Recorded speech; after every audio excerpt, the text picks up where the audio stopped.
Due to the system of NRL clubs finding talent from local clubs rather than schools, Hazem instead trialled for the South Sydney under-21s at Redfern Oval. He had misgivings on the day, however, and decided not to trial. After watching the under-19 trials, Bulldogs Junior Development Officer Paul Teashurst realised Hazem was missing, so he called the Enfield Federals to chase him up.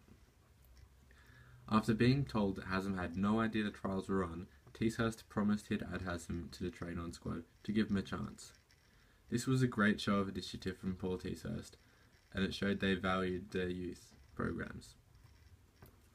To meet requirements, Hazem registered with a junior affiliated club, Bankstown City. Most under-19 and under-21 players have to fulfill commitments with both their local club and the professional club, meaning up to 2 games a weekend.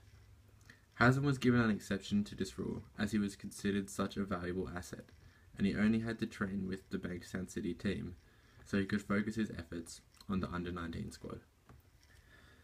He played 2 Jersey Flegg trial games in January, and his trial form accelerated him up to the President's Cup squad, the under-21s, coached by the then famous Bulldogs fullback Stan Cutler.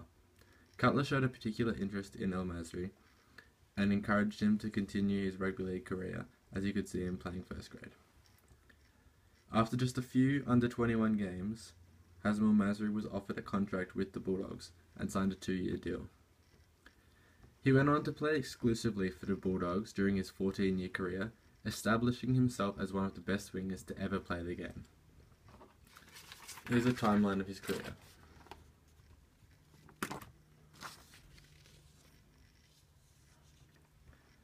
It starts in 1989, when he joins his first Australian sports club.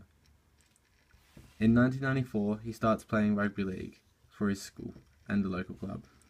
The next year, in 1995, he signed a professional contract with the Bulldogs, and in 1996, he debuts in the NRL. Up in 2000, he represents Lebanon in the Rugby League World Cup, and 2 years later, represents Australia. He won an NRL premiership in 2004, and in 2007 was finally given his debut for New South Wales in State of Origin. The timeline ends in 2009, with Hazem Masri's retirement. Bill Woods, the author of the book I read, Al Magic, seems to have a sound understanding of sport delivery systems. However, he doesn't go into much detail on them. I think this is most likely because the book was focusing on Hazem Masri's NRL career, so the early stages of his sporting career was glossed over, as there isn't too much interest in that. I already had a reasonable knowledge regarding the NRL and National Youth Competition, which was then called the Jersey Flegg in New South Wales, but I didn't know about the pathways to these competitions, like the school system and local clubs. In particular, I find interesting the potential issues with club teams and school teams being from different localities, as was Hazem's. This seems like it would be particularly an issue in Western Sydney, where there are a lot of NRL teams in such a small locality. Sport delivery systems, when run effectively, give potential athletes the opportunity to develop their skills and progress to higher levels of the game.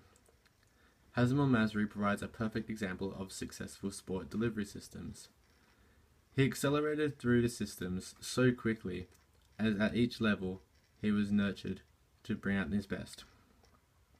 Sport delivery systems are only as good as the people running them, and in Hazem's case, he had very capable support the whole way through his early career, particularly the Bulldogs Junior Development Officer Paul Teashurst, giving him a second chance after he had passed up the trial.